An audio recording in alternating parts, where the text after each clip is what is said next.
Today we'll talk about why smart leaders still create broken systems. Years ago, I honestly believed something very simple. If we just align more people, communicate more clearly, and push harder on execution, the change would move faster. But sometimes the exact opposite happened. More meetings, more coordination, more pressure, and somehow even less movement. And this is where I started realizing something uncomfortable. Most organizations don't struggle because people are lazy or do not care. They struggle because the system itself pushes back. Let me give you one painful example. At one point, we were trying to improve cross functional collaboration. Sounds familiar, right? Everybody agreed it was important. Leaders were aligned. Workshops were organized.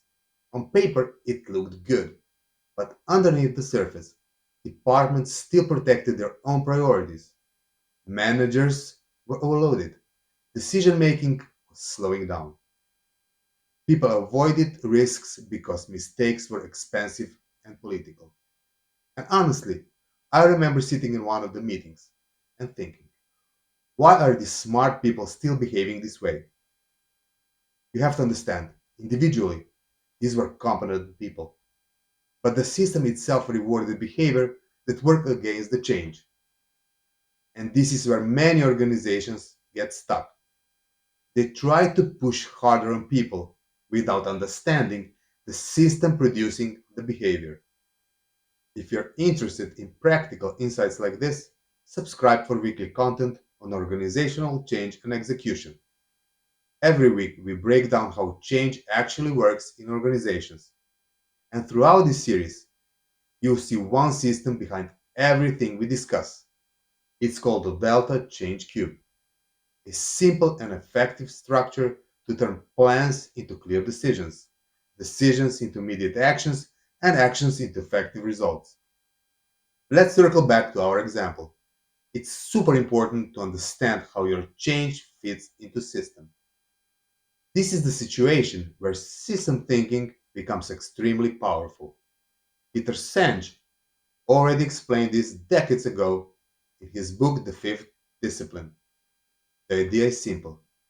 Organizations behave like systems, meaning everything is interconnected and influences one another. Leadership behavior, meetings, KPIs, structure, fear, incentives, communication, all connected. That's why it's super important to look into different aspects of change and what dynamics can be expected during deployment, like forces pushing change forward, friction slowing it down, tensions between departments, behaviors that system rewards. And this changes the whole conversation around change. Instead of asking, why are people resisting? You start asking, what in the system makes this behavior logical? The practical tool I use for this is very simple. It's called a system map. You put the change initiative in the center, then you identify forces supporting the change and frictions slowing it down. For example, on the supporting side, strong urgency, leadership sponsorship, customer pressure. On the friction side, overloaded managers, conflicting KPIs, silo thinking, approval bottlenecks.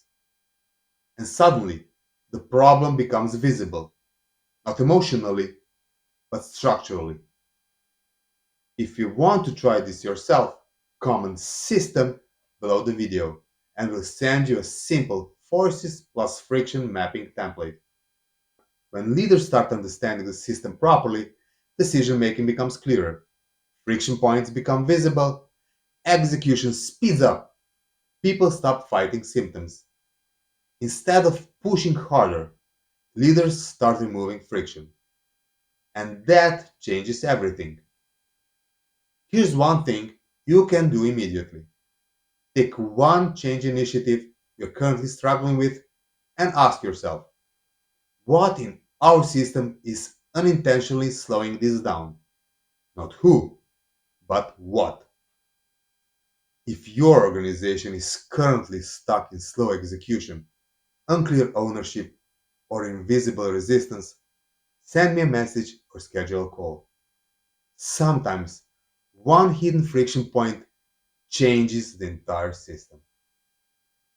Organizations rarely fail because people don't care.